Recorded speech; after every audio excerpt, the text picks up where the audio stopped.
Hello and welcome to the Downshift. In this episode, as we enter the third week of the forced spring break, we face a racing blackout and we will review the schedule shaker and the effect that the cancellation of the Bahrain and Saudi Arabian GPs, potential 2026 regulation changes, and the departure of Gianpiero Lambiase from Red Bull. All that and more as it's Lights out. The clutch. Let's get racing.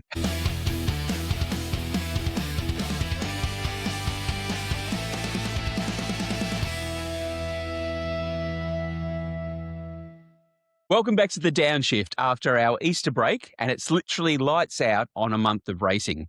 I'm KT, and joining me is Lockie, Schwags, Huppy, as we are smack bang in the middle of an unplanned spring break for Formula One.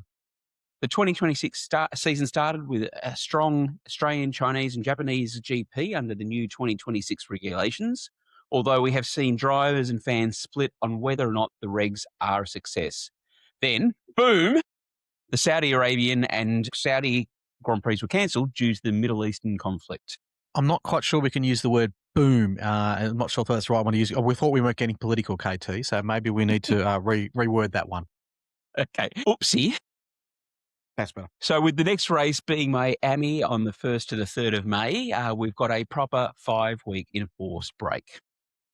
Yes, 5 weeks is a long time, but there'll be some teams, I think, who will be very grateful for the long break, particularly the teams like Williams and so on, who are obviously have a lot of work to do on the car, Aston Martin and so on. It gives them more development time. And I guess their development time, they should ramp up, make changes or improvements to their car quicker than some of the others, but they will be happy. And I guess the FIA has a chance to look at some of the criticism out there for the new regulations. So not all of us are happy with the racing so far in these regs. So I guess we'll see what happens. Will they have a look at themselves? Nah. They have to listen to drivers there'll be other and teams and yeah. My bad. There'll be others who'll be worried about what this means to their future, this large break. Mercedes customers are losing valuable races with their PU advantage. Red Bull who are facing more senior figures leaving. The sinking ship, we've called it. Yes, and you are right, Schwags. It was confirmed on the 9th of April that Gianpiero Lambiase, or known across the paddock as GP, will be leaving Red Bull at the end of his current contract. And almost immediately after that, will be joining McLaren as the Chief Racing Officer. So can I just ask a question there? When does his contract end? Around 2028. Oh, so this isn't going to have any effect. This isn't going to have any effect for a long time anyway. No, it's so the word is that it's going to be that he will finish up.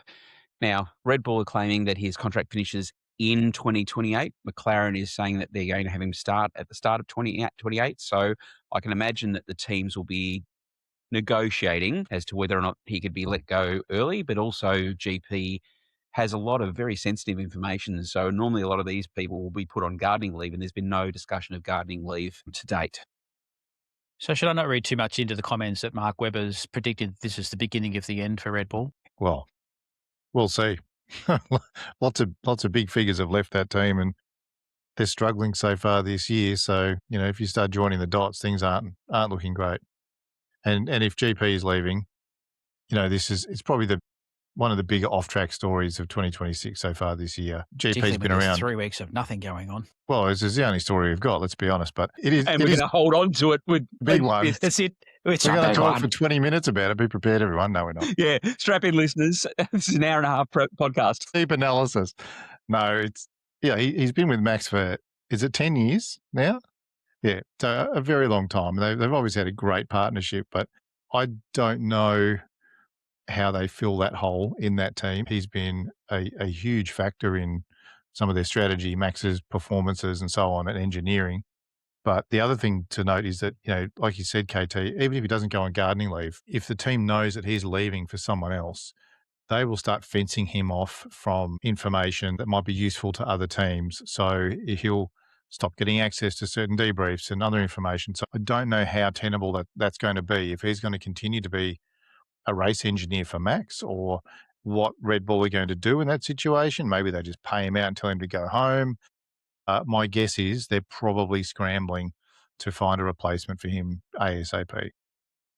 Well, Helmut Marko did call it a significant loss in terms of it. So, I mean, they've lost a bunch of key people recently, and, they're bleeding people at the moment. So, the question is, how deep are the concerns now for the long-term future of Red Bull, having all their senior staff sort of basically walking out the door? Exactly. They had a photo the other day or someone posted something on, I'll call it Twitter, but apparently it's now X, of, a lot of the senior team around Max. I think there was about 8 or 10 figures and only 1 or 2 are left. So there's quite a few other staff members that have gone as well, not as senior, so we didn't hear about them in the press, but that team certainly changed a lot. So is it fair to say that McLaren have pulled off a proper coup here? Yep. Two-time Constructors champions, although it's a bigger role for GP. Yeah, he's stepping up for sure. And you reckon GP's being prepared to replace Stella as team principal? Well, I think this is where, because Stella is currently sort of holding both the team principal but also the chief racing officer roles as well. So it's taking a load off his shoulders, but not for another couple of years. Isn't he going to Ferrari anyway? Well, wrong rumour? We're going to get into clickbait? Go on, go get your chin hat. That was the other rumour. It's on Paddington. Maybe there's a few bored people in this forced holiday in Formula One. But yeah, I mean, a few. I think there's been rumours that Stella might leave for a while, but nothing's happened so far. Look, the big question everyone is asking is, what does this mean for Max? And absolutely nothing, because he won't be there. He's gone. He's gone to That was the other one I saw. He's already written his retirement letter for the end of this season. That was legit, wasn't it? Surely. Definitely. Well, he has said that he's got some future decisions to make, and this was even before the GP announcement. But GP has been his partner, as you were saying, Happy, for over 10 years. So he's been with him for all 4 championships, all 71 race wins. And there was the interview with Max back in 2021 where he did say, if GP stops, I stop too. So, as to whether or not that still holds true. Yeah, it was 5 years ago, but yeah, you don't know. But, he does have other interests with family, with GT3 racing. Should we send him an email and say, put your money where your mouth is? You said if he leaves, you're going to leave, and just see what happens from there? Or well, we could actually send a letter to Red Bull saying that, you've lost all your senior leadership. The downshift will take over for you. Max does answer our emails, doesn't he? Always, yeah, with a smile face at the end of it. It's all good. Do you honestly think there's a real chance he might leave at the end of this year if there aren't significant changes to the regs? Yep. I think you'll find he enjoys GT3 more at the moment than he does F1. Well, more, pure racing. Pure racing. Sure. So, I mean, he hasn't said anything nice about these new cars, this new format. They're having a lot of trouble at the moment. They don't get to race that often in Formula One. And he's been pretty clear about having other aspirations and setting up his GT3 team and enjoying that. So wouldn't surprise me if he decided to maybe even have a year off, a hiatus for a year, and see how he feels. I don't know.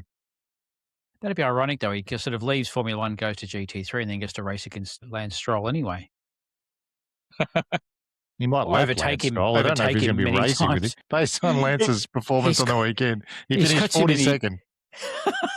He's got too many time penalties anyway, hasn't he? Didn't he have a minute and a half of time penalties? That was all 3 drivers had penalties, yeah. Yeah, his teammate in the first lap, I think, pulled an 8-minute penalty or something like that. So, yeah. Yep, it was not a great race by all accounts. But Max just needs to make sure that he counts his tyres, because they got disqualified for using too many tyres at their last race. So. Yep. But look, I guess in that regards, if we can promise anything, and I'll put the photo up here because this is one of my favourite photos, Media Day in Miami will be a buzz with what this means. And Max will be begrudgingly stuck in the middle of it all, as we can see here. He just loves talking to the media. No, he loves it. Do you think the other teams will feel left out, that they don't get as much attention? Or I don't think they'll care. And I think Zach will be smiling like a Cheshire cat and enjoying every minute of it. Standard Zach Brown. Yep, exactly. He will. I'd agree with that. So with that, we have seen the shake-up to the schedule with Bahrain, which should have been this weekend, having been cancelled, and the Saudi Arabian Grand Prix later on in this month also being axed on safety grounds. The FIA, while they were considering alternatives, due to the logistics, shipping deadlines, and ticket sales making it pretty much impossible, they decided no replacements. So we now have the calendar down to 22 races.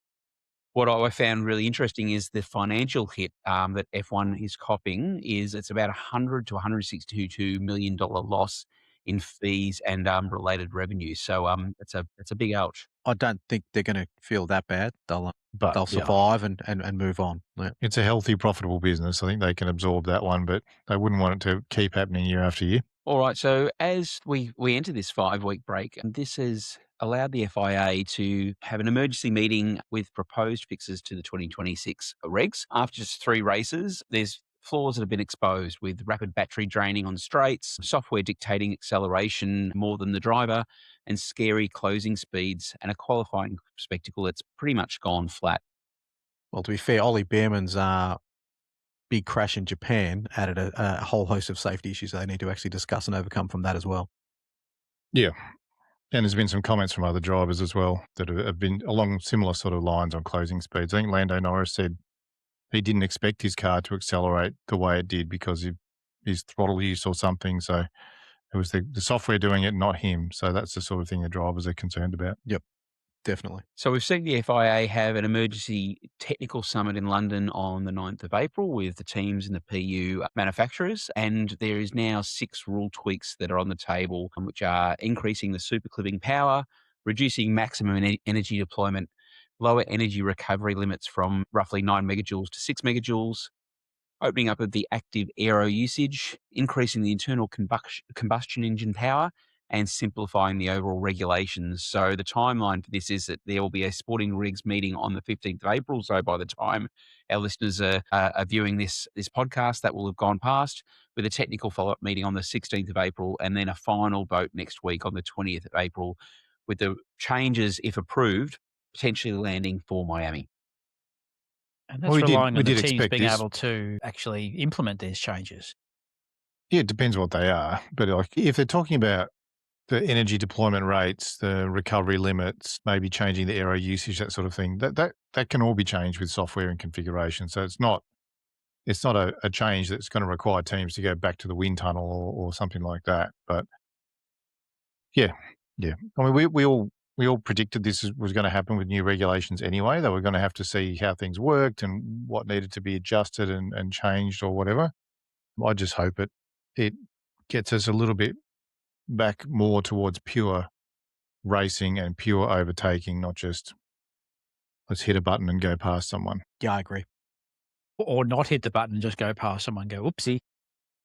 Well, that's the other side of it. So I mean, it's a big issue, as we know, because we've already seen Max and Lando are both singing from the same hymn sheet, and they haven't held back in the press with their comments either. So Max has openly said it's terrible. It's like playing Mario Kart, which is, I mean, look, FIA and Formula One cannot be happy with drivers making statements like that in the press. And even Lando, who's normally pretty quiet and reserved when it comes to making a stance on something, has come out and said it's chaos and it's artificial and you're just waiting for something terrible to go wrong.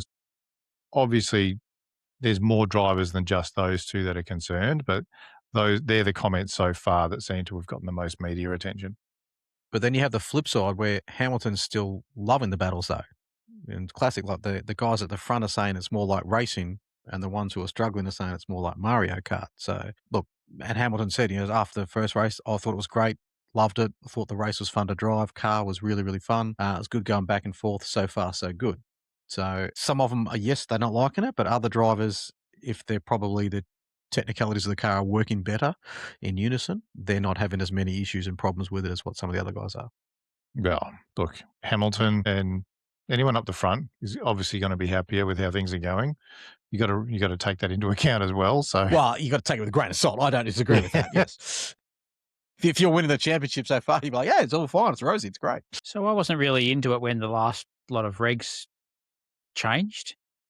Are we in a similar scenario here in terms of maybe how badly they got it right? Wrong is probably the wrong terminology, but just that correction that's needed? I would say from the last regs when they introduced ERS and all of that, it wasn't as much of a wholesale change. Although it was a big change, but the technology and the battery implementation, like energy deployment, is not as aggressive as this, anywhere near it. So it didn't have the sort of impact on the track, and it was still mostly controlled by drivers. And so it wasn't as much computer controlled or AI controlled, or however the teams are doing it these days. So that I certainly don't remember hearing comments about safety, risk and that sort of thing because of energy deployment. It was just drivers getting used to it and spectators getting used to the idea of it.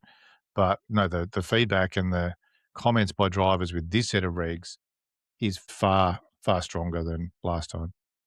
Definitely. And Schwags, that's where you were saying before we started recording was around this change to Ferrari being able to do an upgrade to their engine. This was introduced back from the Mercedes dominance era of 2014 to 2021, where they actually had a clear advantage ahead of the field. And so the FIA looked at it to say, we do need to be able to do something whereby if a car is trailing the lead by about 10%, then they will be able to upgrade their engine to be able to catch up. And we'll also see the change in the regs for the compression ratios changing at the start of May. So, Yep. And they could make some dramatic changes before Miami. yeah, exactly. And look, I guess in that regards, that leads to, with this for spring break, we may see some major impact on the 2026 championship, as this now creates a 5-week development window for the teams after the 3 race weekends. So the opportunity to crunch data, build parts, and test on the sim. So what do we see the 5 weeks looking like? Well, for teams, I guess all the factories are just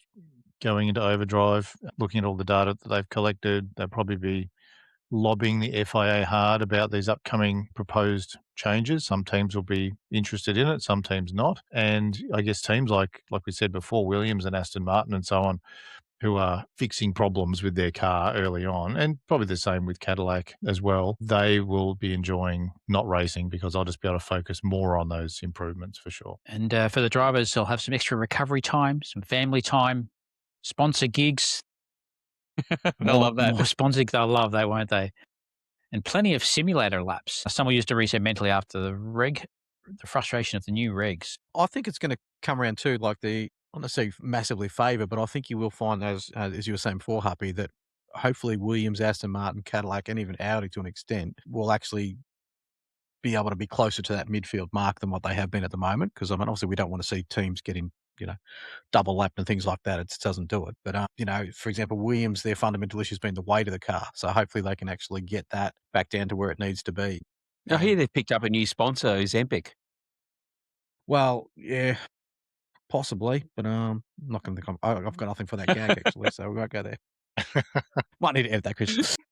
But hopefully then things like, McLaren is still chasing Merck and all that, so hopefully they can actually close the gap up to that to make it, between Ferrari, Mercedes and McLaren. It'd be awesome to see the three of those neck and neck at the front as well. So, and people like Mercedes, Ferrari, Red Bull and all that, they've got the resources to put into this to actually tweak the cars and do it. Their factories, staff and all that, they'll be going flat chat to get these cars 0.1, 0.2, whatever it's going to take on the track to get them up to speed.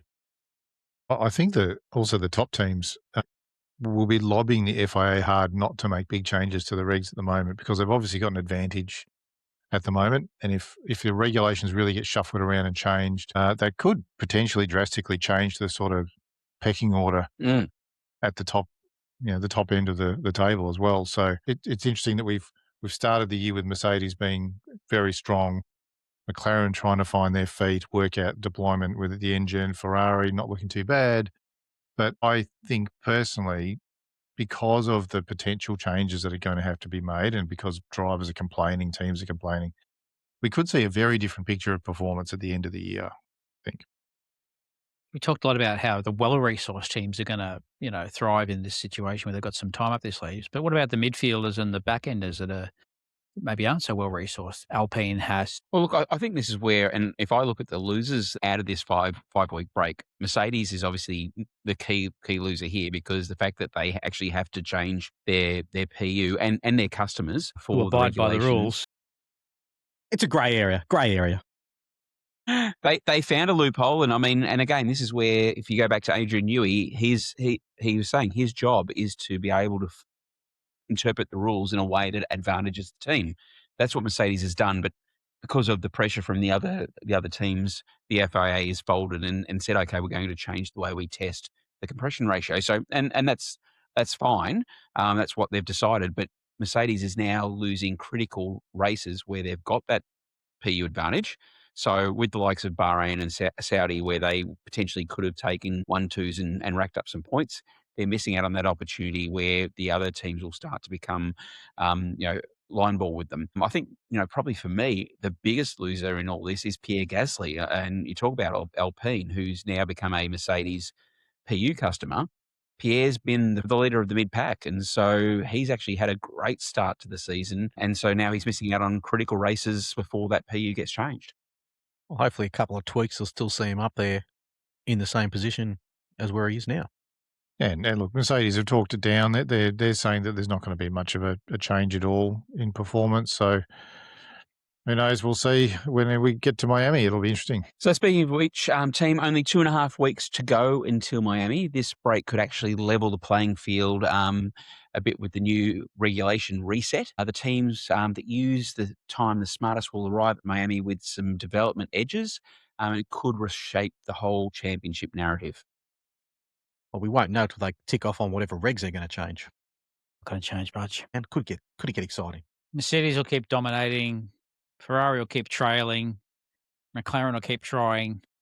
Red Bull will keep suffering. And Aston Martin will still be stuck, Possibly. shaking in the garage. And Aston Martin will keep blaming Honda. Maybe that has as a lead thing for our short, Christian. It's probably not as upbeat as what we need it to be. Aston Martin continues to blame Going to Honda. upset the Yuki fans. But look, Miami will really put any of the regulation changes to the test. This is a 5.41 kilometre layout, which features 19 corners, but importantly, 3 straights. The back straight between turn 8 and 11 is a curved, long, fast section. So it incorporates the curved corners of 9 and 10, over 1.4 kilometres or 0.86 miles for our US listeners, and full throttle here. But the longest straight and a pure straight between 16 and 17 is 1.2 kilometres. So seeing power deployment with those potential overtakes into the hairpin in turn 17. And long enough for clipping. That's what they're worried about. Yeah. Can't wait. Love the clipping. Because that's a big straight. I mean, so again, we're going to get a lot of cut footage away from the driver's cockpits. Technical difficulty. We'll be right back. And normally we do see speeds of over 350 kilometres. So it'll be interesting to see if we're getting up to there with these new cars as well. Might suit Hulkenberg. He got some good speeds. If only they could have that for the whole lap. But that's what they're working on right now, so we should be okay. Details. So listeners, we will be taking another week-long break, given that there is no racing till the start of May, unless there's some big news that comes out or, some exciting things to cover off with the regulation changes from the FIA. Christian Horner rumours. Clickbait. He's going to every team, according to the internet at the moment. Apparently. Except Red Bull. Look, we have had the suggestion from one of our listeners that potentially we have our own race, although with only 2 of us having sim rigs, that is a little bit hard. Sorry, and only 2 of us having driving skills. So that's me and who else? What's the other one? I will be racing the MC Motorsport Easy Motorcycle Spares Championship in the midfield. Racing starts Wednesday evening at 8 p.m. Australian Eastern Standard Time next week. So we'll put a link in the description here. So please jump on to YouTube and show your support. And in honour of the new F1 regs for this season, Lockie and I will be doing some Mario Kart. Still crashing the wall there too. I do, don't worry. But until then, we'll see you on the next lap.